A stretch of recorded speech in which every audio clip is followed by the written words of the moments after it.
Your Excellencies, the future we are in today was the past. The future we build for tomorrow must be based on better decisions taken today. Building that future for Africa requires more than reform of the global financial architecture. We need new institutional support systems to build a more solid and resilient future for Africa. First, we must tackle the biases in the current global credit rating systems that leads to higher costs of accessing capital for Africa than other parts of the world. The establishment of the Africa Credit Rating Agency, called for by the African Union, is critical to achieving this. Second, the global financial system does not protect Africa from contagious effects of global financial shocks. Africa is the only region of the world without a financial safety net.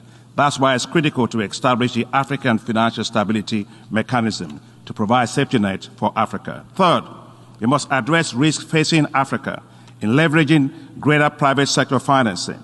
That's why the African Development Bank is pulling all its guarantee instruments into an African Insurance and Guarantee Agency that will deploy risk instruments at scale to bring more investments to Africa. Fourth, we must tackle the rising insecurity in Africa and the rising expenditures on security, which are displacing financing for development.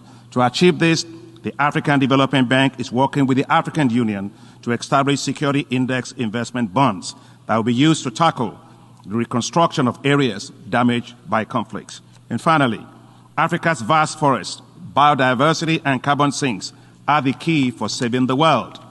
It is time to properly value the green assets of Africa and include that in the GDP of Africa. Africa must move from being green and cash poor to being green rich through proper valuation of its natural capital in its GDP. These foundations will assure a much richer and wealthier Africa for future generations. They will build wealthier and a more resilient Africa and move it into a future with sound financial structures to bolster its development. The future is Africa's, and we will take it on boldly. Thank you very much.